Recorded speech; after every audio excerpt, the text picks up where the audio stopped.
Hi everyone, in this video I'm going to show you how to manage DPI settings in your device Motorola G84.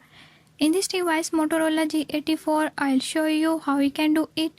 Before I start, if you are new to my channel, don't forget to subscribe and press bell icon. Watch complete video and learn how you can do it. Let's watch the video.